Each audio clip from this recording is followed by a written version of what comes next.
Okay, first off, our players and our coaches are really looking forward to playing at home. It's been a while since we've been here, so we're excited about that. Playing a very good Ole Miss team. You can tell they're playing very good football with the game they played last Saturday. I thought they played good in all three phases and beat a very good Texas A&M team soundly. Defensively, they're very disruptive. They're very talented up front. They do a lot of different things. And they play an attacking style. They're also very good on the back end with their coverage skills. They got some veteran guys back there. Offensively, they've got wideouts that are long and fast. They're tough in one-on-one situations.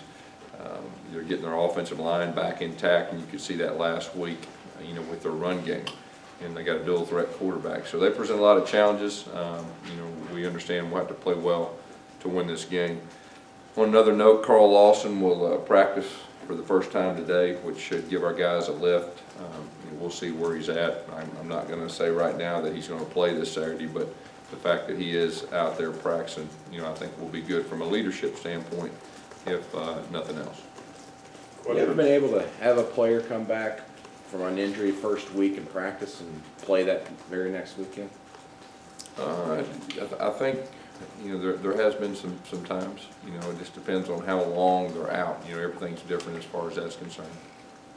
Gus, as far as him being able to play against Ole Miss, is it a fitness issue or is it just a hip issue, or what will be? Well, I think it's overall. I mean, he's been doing some things with the trainers and all that, to try to get himself in shape and everything that goes with that. But there's nothing like getting out there and actually practicing.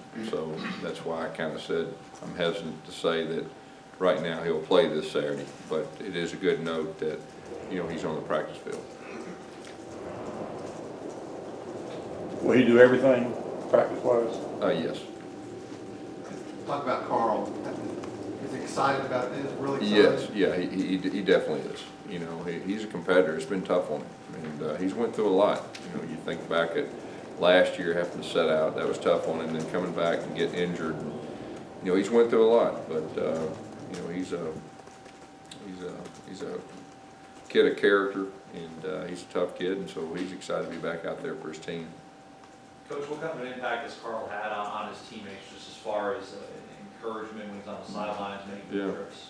Well, he's one of our leaders. He's one of our, not just our defensive leader, but he's one of our team leaders. And his teammates have a lot of respect for him, and as well as coaches do. And we took him on our last 2 road games because of that. And it's definitely helped us.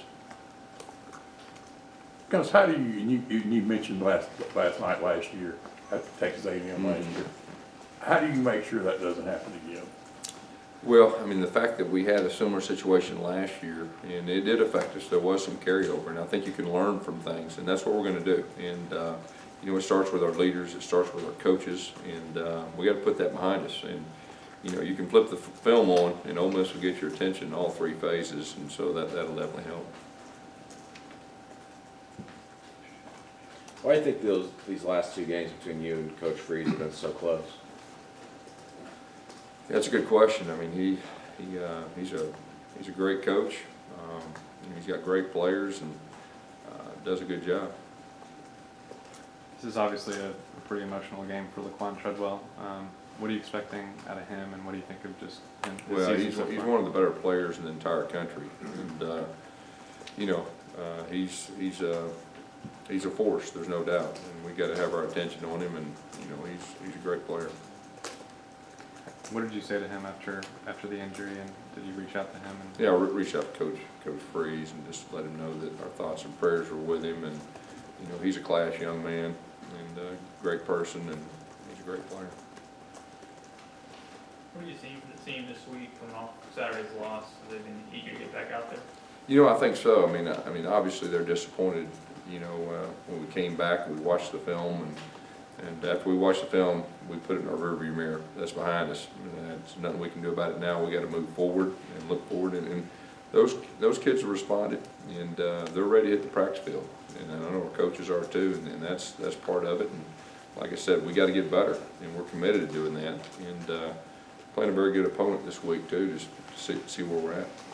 Yes, how do you help, or do you try to help players tune out the noise around them when things go like they're going now? Yeah, well, it's all about you know, the relationships with the players and the coaches and how close a group is and how committed they are to getting better. And this group is a very close group, and they're going to continue to fight. They're going to continue to get better. And our coaches are in it with them. And so that's where we're at. And we will continue to get better. And I felt like we did in most phases last week, even though we got beat, you know, at the very end. There was some real positives that we can take from that game that we can use the rest of the season. Coach,